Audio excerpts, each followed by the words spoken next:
This is Miss Lizzie, and I want to welcome you to the Queen Lizzie podcast. Together, we will go through the history of Rosewood, Florida, and watch as the once prosperous town rises out of the bloodshed, fire, and ash to reveal the people, the memory, and the legacy of Rosewood. Watch every Thursday on Facebook and YouTube, or listen to our story on Apple or Google Podcasts, Spotify, iHeartRadio, or wherever you find your favorite podcasts. I am Lizzie Robinson Jenkins, representing not only the Rosewood Foundation, but the personal testimonies and history of cherished friends and family. You are now watching the Queen Lizzie podcast. Today, we're talking with Zinayla Douglas and Sheila Penny. Zinayla is a student going to, what grade are you going to this year? Going to sixth grade. And Sheila Penny is a retired, happy housewife and the administrative assistant of my church, which is St. Joseph Missionary Baptist Church in Archer, Florida. Welcome, my church members and friends and cousins. Sheila, would you like to say something? I have introduced you basically, but if you want to say something, you have my permission to speak. I'd just like to say thank you for taking out this opportunity to invite, especially my granddaughter, as you were saying, for the heritage that our roots are still living and breeding, and as our children are growing up, they need to know their history. And so that's important, and that's pretty much what I want to say. Thank you for inviting us today. You are welcome, and Zinayla. Same thing. Thank you for basically inviting me to do this. Okay, and you can tell that she is really outgoing, can't you? But I'll bring it out of her, yes. I am so happy to have you all here. And first of all, I want to pause to thank Campus USA Credit Union, and who is a title sponsor, and Meldon Law, who is our studio sponsor. Okay, and I will repeat again, the Queen Lizzie podcast is brought to you by Campus USA Credit Union, live from the Meldon Law Gator Studios at Spurrier's Gridiron Grill, where we are today. Special thanks to Greg Bradley, who is the President Director of Allstate Insurance. Okay, today we are going to talk about Rosewood. Basically, my podcast is about the history of Rosewood and what happened in Rosewood and how Rosewood is surviving after 100 years of demolishing it. But before we go there, I want to give you some basic information about the first family that I'll back up. The first black family I met in Cedar Key was Henry McIntyre. And as I continued to research, I asked my mom one day, Mom, who is my paternal grandparents, my dad's family? And she said, the McIntyres. I said, okay. And where are they? Where can I find them? She said, in Levy County. I said, okay. So one day, at the Smathers Library at the University of Florida, I was doing research and I was scrolling through and I saw this name that says Henry McIntyre. And I stopped and I said, I found you. Mom told me you were in Levy County. So as I continued to look on the fish, I think that's what it was called, I saw that he was born in 1848, age 1, no parents, no mom, no dad. I knew there must have been parents, but It was not on the census. So when I got home, my mom said to me, I said, Mom, who are his parents? She didn't know. So she said to me, babe, when kids are born back during slavery time, if they were light complected and their parents were dark, or the people they put them with were two dark people. However, it didn't mean that they were the parents. And she said vice versa. If the child was light complected, I think I'm saying this wrong, they put them with light-skinned people. If they were dark complected, they put them with a dark-skinned couple. And that's how we as black folks lost much of our history. But over the years, I kept following this man, and I put him in touch. I assigned him last year to a lady who is my friend to do research on the McIntyre family. And of course she did. I'm not going to tell you at this time what she discovered, but I'm going to tell you when I found this census, and I have a copy of it here. It read, Henry McIntyre, age 24, Emma McIntyre, age 23. Therefore, his wife was 1 year older than he. And then the children are listed under his name. And he had purchased property. As I continued to research, he purchased property. And his property was on lot 201. Next door to his property on lot 202 was a white woman property. And I thought that was strange back then. But I kept and continued my research. Her name was Harriet Walker. Harriet Walker. Remember, keep that in mind, Walker. Also keep in mind that the Levy County Sheriff last name was Walker. Levy County Sheriff last name was Walker. His first name was Robert Bob Walker, they called him. And she had 5 children. And it looked like she was a single parent because I saw no husband. Her children at the time were 7, 3, 2, and 5 months.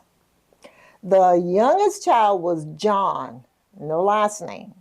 Keep in mind John, okay, because as I said, I have researched this and I know who John is today.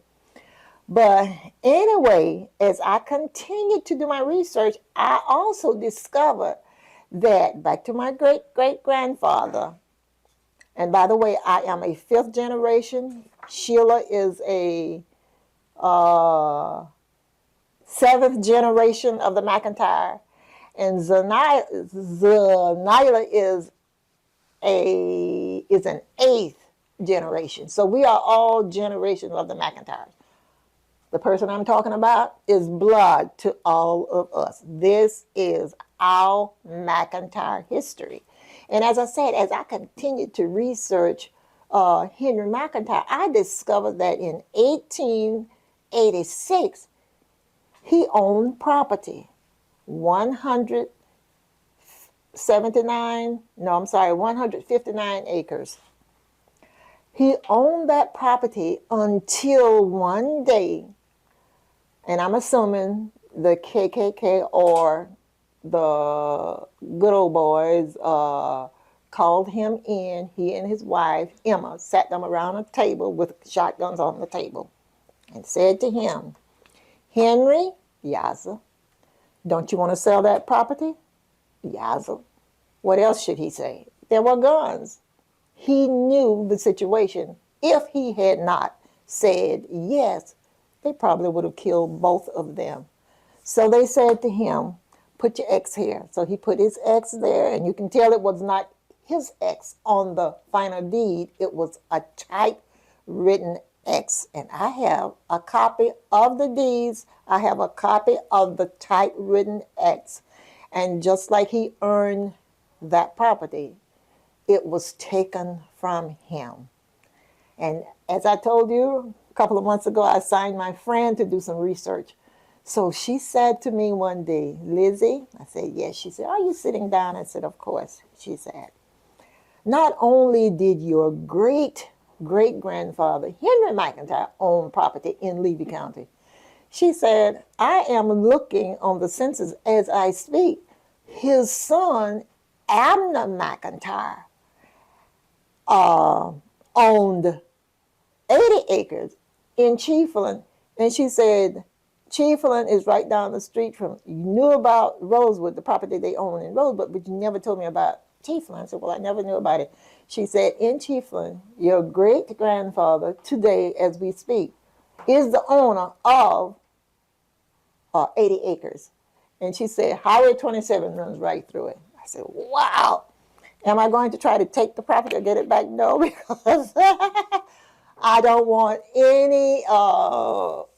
anybody getting hurt because of property that was taken from our parents. But if anybody, our ancestors, but if anybody out there within the sound of my voice and want to challenge this, just get in touch with me and I will gladly provide the deeds for you and a copy of the deeds for you if you want to. You have my permission and the county commission to look the deeds up for yourself.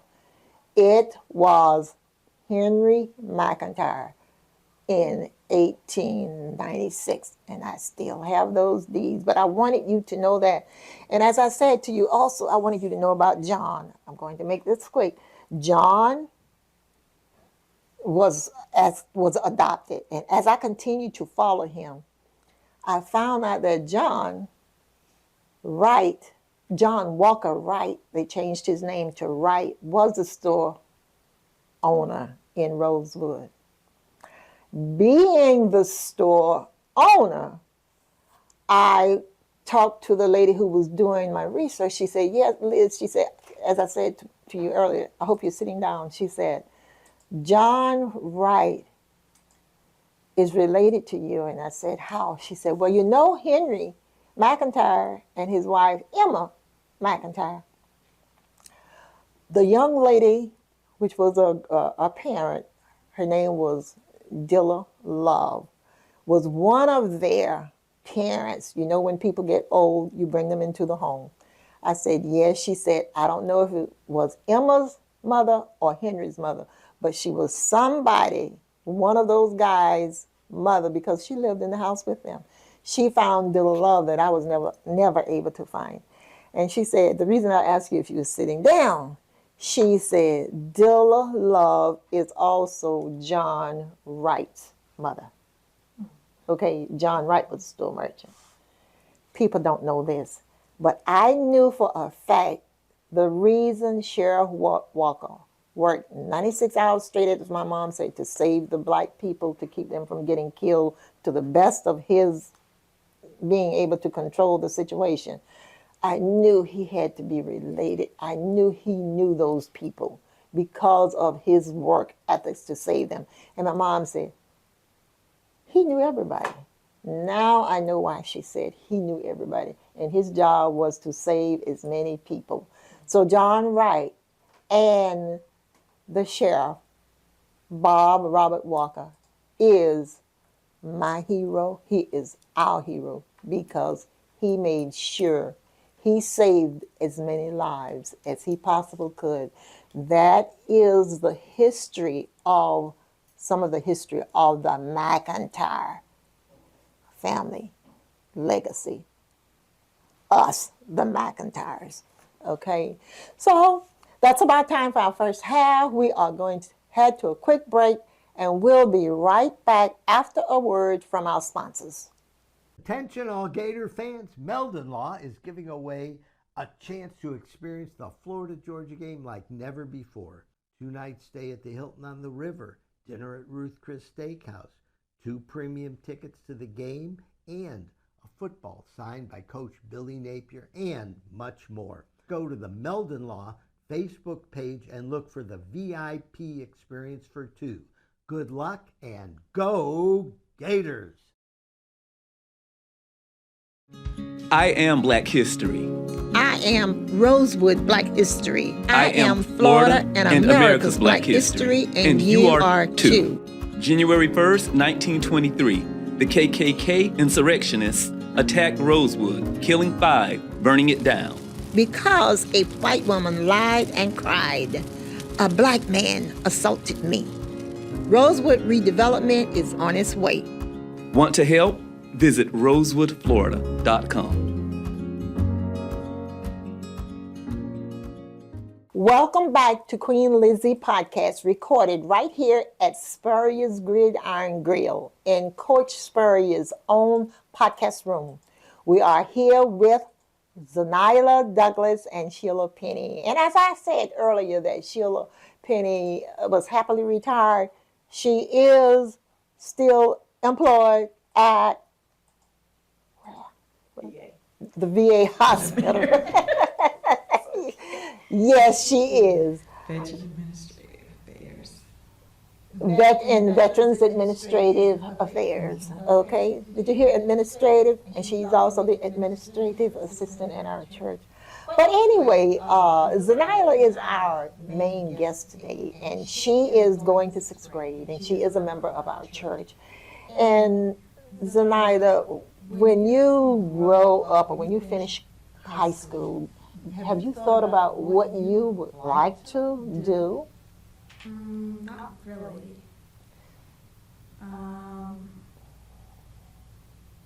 But maybe you're an artist, aren't you? Kind of. What's a kind of artist? Tell me what you do. I like doing work, but sometimes there's times where it's okay, I guess. Okay. Have any famous pictures you draw? Yeah, I made pictures for my Nana and for at my old school. Okay. Okay. Talk And about your artwork that you display. At the Santa Fe College, right? Yeah. I display art at Santa Fe College for an art show. okay. And did you win a prize? No. Just to showcase the art. It was just an experience, right? Yeah. Okay. Do you like it well enough to continue, you think, maybe later? Maybe. Maybe. Okay. And if y'all notice, I always, Zinayla, if you notice that she is very talkative, and I know you can tell, right? But anyway, she is trying to decide what she's going to do. So did you like school? Are your teachers an archer? Yeah, I love my teachers and art too. Okay. All right. Wonderful. So you'll be. Yes. Oh, how I got straight A's. All right. See? And you are not going to tell me what you're going to do. You have a choice. You can do almost anything you want to do with a straight A average. I think I was a C student. Okay? I'm serious. I was a C student when I went to college because I didn't want to be there, but my dad said, you will stay here. I tried to flunk out, but my dad said, oh no, not this time. So wonderful, straight A's. So you want an honor roll, I'm more than sure. Okay, what else? Tell me something else about school. Are you involved in sports? I used to be involved in cheer, and during PE and stuff like that, we do sports during, like we do football, sometimes soccer, and sometimes like capture the flag and things like that. Okay. And I want you all to know, the audience to know that I have known Zinayla since birth. And believe it or not, this is the first time I have heard you speak. Your voice is very distinguished. Okay? This is my first time, y'all. And I'm so proud. I'm so proud to know you. I'm so proud to know that you are a McIntyre. And you are going to be hopefully one of the people to carry the history of Rosewood forward.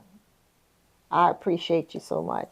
And speaking of Rosewood, my mom was the sister to the Rosewood school teacher, and the story, history is who we are, but it was bad history where the town was destroyed in 1923 because a white lady lied on my uncle, who was the husband to the school teacher and said that she was attacked by him.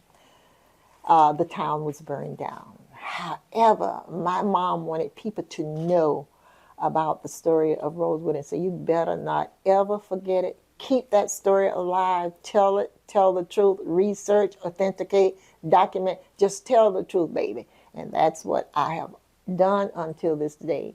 And many times people are interested in working with me because they know my information is research and it is the truth. So Mom said to me, if you're going to speak about Rosewood, you need to learn a song that I'm going to dictate. And she did. My mother crafted a song, and it's called Rosewood, Florida. And it really tells the location, like Rosewood, Florida, borders Highway 24, a destroyed town, no blacks live there anymore, where emptiness resides in the silent, sacred breeze. Life there, which is in Rosewood, no more, only nature's moss-hung trees. And then she put other verses in there, but I think her most important verse was when the Rosewood survivors escaped Rosewood with the help of the Cedar Key train conductors were told to pick up in Rosewood. Standing by the tracks with the lantern, its young school teacher stood, waiting in desperation to carry out the sheriff's plans, rounding up the hidden survivors to board the midnight train. And one of those hidden survivors was her sister, okay? And she was the young lady who was standing at the railroad track. And they gave her John Wright, remember the cousin, now my cousin, wife, Mary Hall Wright, gave my aunt a long black skirt to wear and a lantern. The purpose of the lantern, she was to put that, she wore that skirt in it, and she was to cover, camouflage that lantern so that if the mob was hiding in the woods, they couldn't see where the light was coming from. So as the train approached as quietly as it could, blinking its lights, my aunt was standing on the tracks and she moved that skirt back and forth so that they would have an idea of where to stop and pick up the men, women, and children. And believe it or not, on that train, there were white men that I call the unsung heroes. So when they got to the stop to pick up the men, women, and children, because the men and women were elderly people, the unsung heroes from Levy County got off the train and helped heist the older people and the children on the train. However, some still escaped through the woods and went to different places, and we never saw them again. But everybody was scared, and everybody was running for their lives. And it's people like you and the younger generation, not only the McIntyres, but everybody, black and white, children, our next generation. We expect you all to take this ugly history to the next level and spread it and tell the world about it. But I encourage people, as bad as it was, I encourage them to tell it positively. Because the people living today are not responsible for Rosewood. Okay, so we cannot hold them accountable for something they didn't do. But we can keep the history preserved, tell the truth, and make sure it never, never, never is forgotten. That was my mom's ultimate wish. Tell the story. My sister was gang raped. They left her for dead. But because of John Wright and Bob Walker, she survived. And he saved her life because after they gang raped her, they were going to leave her for dead. But the sheriff, who had done outstanding work in rescuing and bringing the people to Gainesville, putting my uncle in jail for 6 months and said, don't tell anybody he is here, that he is here in this Alachua County jail. And the sheriff at the time was Sheriff P.J. Ramsey, and he promised Sheriff Bob Walker he would never, never share that information. And for 6 months, he didn't. He kept my Uncle Aaron in jail, safe for 6 months. His wife, my aunt, thought he was dead. She had not heard from him. And he didn't know if she had survived. 6 months he was in jail. But eventually they got back together. They became husband and wife. They moved from Archer to Gainesville. I'm sorry, from Archer to Jacksonville, and stayed there for many years, thinking they were hiding out, but they were not, because my mom said there was a milkman, everything, an insurance man, ice man, and she was afraid of all of them because they were all white, and she fired every one of them. She could not stand to see a white man come into her house to collect insurance. So she fired them because she never forgot what they did to her.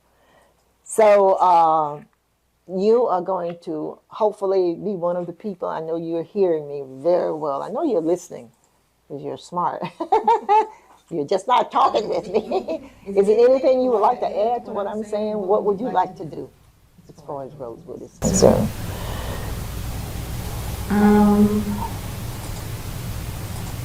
As in, To help keep the history alive. Okay. Would you like to serve on a committee? probably talk about it to more people, so more people know about my history and my family's history throughout the years. Perfect. Perfect. I hope you all heard what she said. Her voice is soft, but she said she would like to continue to talk about the history throughout the years, her family's history, she said, so that people will know about it. That's important. So you will be a foot soldier, that's what they call foot soldiers, and carry the message to people your age. You know what? People will listen to you more than they will listen to us. Do you believe that? And you know why? I don't have to tell you. Do you know why? Kids listen to kids more than to adults.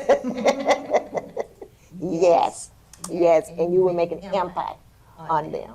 And I know they are going to make sure you tell them you were on this show, and they are going to watch, okay, and they are going to listen even more. And I appreciate you so much, you and your grandmother, for taking the opportunity to come on to listen. Sheila, would you like to say anything?